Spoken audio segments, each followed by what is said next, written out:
தொகுதி மறுவரையறையில் தமிழகத்திற்கு 50% உயர்த்தப்பட்டுள்ளது என்றும் விகிதாச்சார அடிப்படையில் தமிழகம் பாதிக்கவில்லை என்றும் முன்னாள் பாஜக மாநில தலைவர் அண்ணாமலை தெரிவித்துள்ளார். இது தொடர்பாக தஞ்சாவூரில் செய்தியாளர்களிடம் பேசிய அவர், தமிழகம் முழுவதும் என்டிஏ கூட்டணிக்கு ஆதரவாக ஒரு பெரிய அலை உருவாகியுள்ளது என்று தெரிவித்தார். திமுக இன்னும் 5 ஆண்டுகள் இதே பொறுப்பில் இருந்தால் என்னவாகும் என மக்கள் சிந்திக்க வேண்டும் என்றும், கடன் சுமை, பெண்களுக்கு எதிரான பாலியல் குற்றங்கள், சட்டம் ஒழுங்கு சீர்கேடு, குடும்ப ஆட்சி, லஞ்ச லாவண்யம் என பல பிரச்சனைகள் உள்ளன என்றும் குறிப்பிட்டார். ஊழல் அமைச்சர்களை வீட்டிற்கு அனுப்புவதற்காக மக்கள் வாக்களிக்க வேண்டும் என்றும் அண்ணாமலை கூறினார்.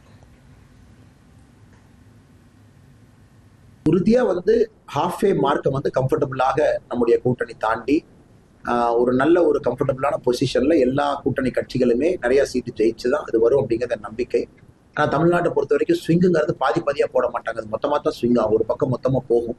அது இந்த முறையும் நமக்கு சாதகமாக வரும் என்று எதிர்பார்க்கின்றோம், நம்புகின்றோம்.